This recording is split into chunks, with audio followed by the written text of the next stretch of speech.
Olá, sou o professor Isaías e trabalho com a filosofia. Hoje nós estamos iniciando as aulas de filosofia do Pré-ENEM 2024. A nossa primeira aula está intitulada Aristóteles, Ética e Política. Logo para início, temos aí uma frase muito importante do Aristóteles. Quanto à virtude, não basta conhecê-la, devemos tentar também possuí-la e colocá-la em prática. Então, o que isso quer dizer? Quer dizer o seguinte, que a virtude não é só conhecimento, só o conhecimento não basta, e não basta praticar a virtude, tem que praticar continuamente, ou seja, criar o hábito. Então, Aristóteles ele viveu no século IV a.C. É considerado o fundador da ética como uma disciplina da filosofia, porque Sócrates e Platão também já trataram das questões éticas. Então, achando que a essência do homem era a razão e a essência da razão era a virtude. Agora, para Aristóteles, a felicidade ou eudaimonia, isto é, ter um demônio bom por dentro, é um objetivo final da vida humana. É alcançada por meio da prática de uma vida virtuosa. Então, para que eu chegue à eudaimonia, até esse demônio bom por dentro de mim, eu tenho que viver uma vida praticando as virtudes. A virtude, também chamada de areté em grego, é a ação guiada pela razão. É também um meio termo entre dois vícios, sendo um por excesso e outro por deficiência. Então, para Aristóteles, só o conhecimento não basta, nós somos aquilo que fazemos repetidamente. Excelência, portanto, não é um ato, mas sim um hábito. Ou seja, nós precisamos três coisas. Primeira coisa, a gente deve conhecer a virtude. Segunda coisa, a gente deve praticar a virtude. Terceira coisa, a gente deve praticar continuamente. É essa a intenção do Aristóteles quando ele escreve o seu livro sobre a ética, intitulado Ética a Nicômaco. Nicômaco era o filho dele. Agora, nós temos aqui um quadro onde nós vamos tratar de algumas virtudes de acordo com o pensamento aristotélico. Então, no primeiro lado do quadro, nós temos a virtude e no outro extremo, a paixão. Então, a coragem, também chamada de força ou fortaleza, ela tem como paixão o medo. Então, eu devo ser corajoso em relação a quê? Em relação ao medo. Agora, qual é o vício por excesso da coragem? É a temeridade, é quando eu tenho coragem demais, quando eu sou afoito. O vício por deficiência é a covardia. Então, a gente nem deve ser afoito e nem deve ser covarde. A gente deve ter força, a gente deve ter coragem, a gente deve ter fortaleza. A segunda virtude é a temperança ou moderação. Qual é o vício por excesso? A volúpia, ou seja, é aquele que é por demais insensível, é aquele que é cheio de desejos. E por outro lado, nós temos o vício por deficiência, que é a insensibilidade, é quando eu não tenho prazer com nada. Agora, qual é a paixão da temperança? É o prazer. A terceira virtude que nós temos aí é a liberalidade, que é uma virtude que nós devemos ter em relação à riqueza. Então, a paixão da liberalidade é a riqueza. Qual é o vício por excesso? Prodigalidade ou esbanjamento, quando eu gasto demais. Quando eu compro e gasto mais do que aquilo que eu devo gastar. O vício por deficiência é a avareza ou a mesquinhez. Popularmente aqui nós falamos mão de vaca. Então, nós nem devemos praticar o gasto por excesso e nem devemos deixar de gastar aquilo que é necessário. A quarta virtude que nós temos aí é a grandiosidade, também chamada de magnanimidade. Então, qual é o vício por excesso? A vaidade. Qual é o vício por deficiência? A humildade indevida. Qual é a paixão da magnanimidade? A fama. Agora, nós temos aí a mansidão, também chamada de calma. É a quinta virtude que nós temos aí. Qual é o vício por excesso? Irascibilidade, aquele que é teimoso, aquele que é impetuoso, impulsivo. E nós temos o vício por deficiência, que é a pacatez. Quando eu não quero, quando eu me escondo, quando eu fico me reduzindo. Agora, a paixão é a cólera. Nós temos, então, a sexta virtude aí, que é a veracidade. A veracidade, ela tem como paixão o orgulho. Qual é o vício por excesso? A jactância, quando eu exagero nas minhas próprias qualidades. E qual é o vício por deficiência? A falsa modéstia, quando eu me subestimo. Agora, nós temos aí uma última virtude. Aqui não vai se esgotar o quadro de virtudes em Aristóteles, nós estamos colocando aqui algumas virtudes, então a justiça. A justiça, ela tem como paixão a fortuna coletiva, a riqueza coletiva. Qual é o vício por excesso? A desigualdade por ganho. E qual é o vício por deficiência? A desigualdade por perda. Então, esse é o quadro das virtudes em Aristóteles, e eu quero insistir que, para ele, o conhecimento não é suficiente, é preciso uma prática e uma prática constante. É desse modo que nós vamos aprimorando outras virtudes, como a verdade, enfim. Todas as virtudes, elas têm que ser o resultado de um hábito constante, para que ela seja aprimorada e a gente possa alcançar a felicidade, a eudaimonia.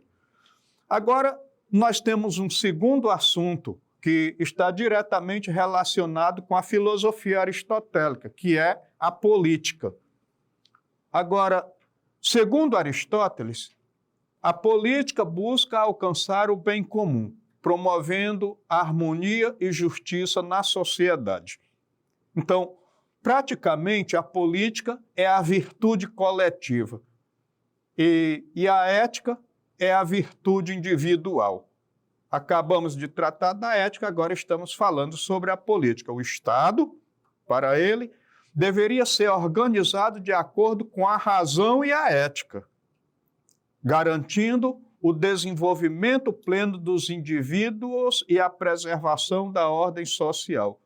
Aqui tem que dizer que garantir a felicidade dos indivíduos não é gerar uma igualdade econômica, política e social. Não vamos querer acreditar que em plena antiguidade o Aristóteles fosse socialista ou comunista, não é? Agora, quais são os tipos de justiça que a ordem social requer? Primeiro, a justiça natural, que é a garantia dos direitos naturais. Então, eu não posso atentar contra a saúde de ninguém. A saúde é um direito natural. Aí nós temos a justiça participativa, que é a política, que garante a cidadania, ou seja, que garante a participação de cada um na sociedade conforme suas condições. Só que aqui eu tenho que abrir uns parênteses, que é o seguinte: para Aristóteles, a mulher, o estrangeiro e o escravo estão excluídos da vida política. Então, a cidadania era para os iguais. E os iguais eram, na verdade, aqueles que eram cidadãos atenienses, que tinham alguma riqueza. Então, não vamos pensar que para Aristóteles deveria prevalecer uma igualdade de direitos na política. Agora, tem a justiça distributiva, também chamada de comutativa, que faz a divisão das riquezas e das honras. E como eu quero insistir, não é fazer uma divisão por igual das riquezas. É claro que um escravo vai ser mais pobre do que um senhor de escravos. Agora, também não vamos entender que para Aristóteles, uma sociedade mundial como é a nossa atual, de cada 11 pessoas tem pelo menos uma passando fome. No mundo que tem condição de produzir alimento para mais de 10 bilhões de pessoas, Aristóteles jamais entenderia que pudesse ter alguém passando fome. Estão construindo armas de guerra. Tem gente obesa, tem gente passando fome, então isso é injusto. Aí é onde vai ser aplicada a justiça corretiva, a correção de tudo que é desproporcional na sociedade.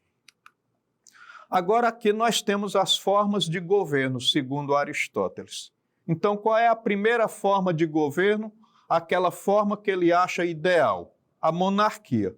Governo de um só, em proveito de todos. A segunda melhor forma de governo é a aristocracia, governo de uma minoria em proveito geral. A terceira melhor forma de governo é a politeia, que é constitucional, governo da maioria em benefício de todos. Agora, nós temos as três formas degeneradas ou corrompidas de governo. A tirania, governo de um só, em benefício próprio.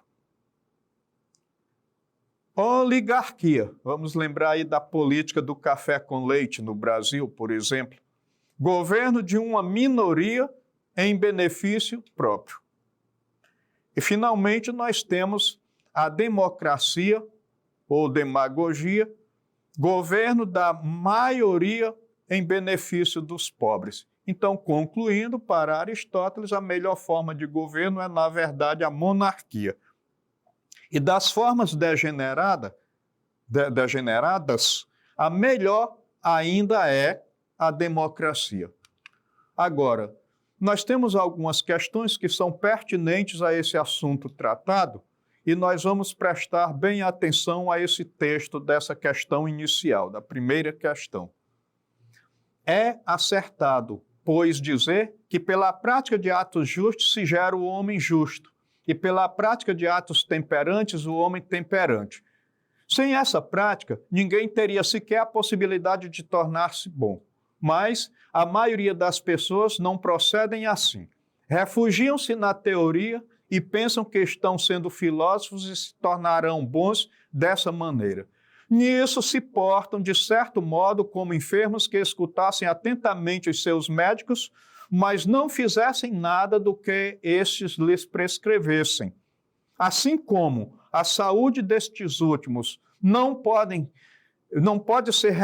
restabelecer-se com tal tratamento, a alma dos segundos não se tornará melhor com semelhante curso de filosofia. Então, nós temos aqui as seguintes alternativas. Nesse texto, Aristóteles, ele vai fazer o quê? Ele vai dizer o quê? Ele mostra o quê? Então, ele vai desvalorizar totalmente o conhecimento filosófico em relação à ética? Então, ele desvaloriza? Não, o conhecimento é importante. Para que eu pratique, preciso conhecer, sim. Condena o hábito como algo nocivo à vida prática das virtudes? Pelo contrário, ele vai valorizar o hábito, que é a prática contínua da virtude.